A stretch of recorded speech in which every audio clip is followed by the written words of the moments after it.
સુરત શહેરમાં હચમચાવી દેનારી ઘટના સામે આવી છે। સરથાણા વિસ્તારમાં આવેલા સૂર્ય ટાવર એપાર્ટમેન્ટમાં પુત્ર દ્વારા માતા, પિતા, પત્ની અને બાળકને ચપ્પુના ઘા મારી પોતે આપઘાતનો પ્રયાસ કર્યો। ઘટનામાં પત્ની અને બાળકનું મોત થયું છે।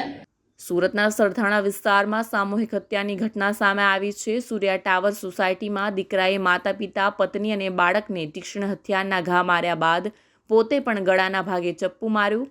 સ્મિત જીયાણી નામના યુવકે પોતાના જ પરિવાર પર હુમલો કરતા પત્ની અને બાળકનું મોત થયું છે, જ્યારે માતા, પિતા અને હુમલો કરનાર સ્મિત હાલ સારવાર હેઠળ છે। સરથાણા પોલીસે ઘટનાસ્થળે પહોંચી તપાસ હાથ ધરી છે।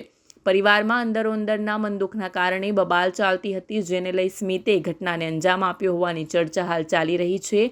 પરિવાર મૂળ અમરેલીના સાવરકુંડલાનો રહેવાસી હોવાનું સામે આવ્યું છે।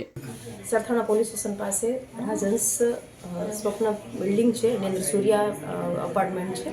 એની અંદર સ્મિત લાગુભાઈ જીયાણી નામના શખ્સે એના માતા પિતાને ગળાના ભાગે ઈજા પહોંચાડેલ છે, જેઓ સારવાર હેઠળ છે, અને એની પત્ની અને એનું 4 વર્ષનું બાળક છે એને ગળાના ભાગે ઈજા પહોંચાડીને મોત નિપજાવેલ છે, અને પોતાની જાતને પણ બંને હાથની નસો અને ગળાના ભાગે ઈજા પહોંચાડશે તે પણ સારવાર હેઠળ છે। બનાવનું કારણ તેમની માતા જે ભાનમાં છે ત્યારે એ જણાવે છે કે 4-5 દિવસ પહેલાં સ્મિતના મોટા બાપુનું કુદરતી મરણ થયેલું હતું, ત્યાં લોકો બેસવા જતા હતા, અને ગઈકાલે હવે તમે અહીંયા અમારા ઘરે ના આવતા, અને એ બાબતે સામાન્ય પરિવારજનોને બોલાચાલી થઈ, અને હવે સ્મિતને લાગી આવ્યું કે હવે આપણું કોઈ નથી। એમના માતાના કહેવા મુજબ મારતી વખતે પણ હવે આપણું કોઈ નથી, હું એકલો થઈ ગયો, હવે આપણું કોઈ નથી, હું એકલો થઈ ગયો, આવું કહી અને તમામને ઈજા પહોંચાડે છે ને 2 જણનું મોત નિપજાવેલ છે। કયા વ્યવસાય સાથે સંકળાયેલો હતો? સ્મિત જે છે ઓનલાઈનનો બિઝનેસ કરે છે એવું માતાએ જણાવેલ છે।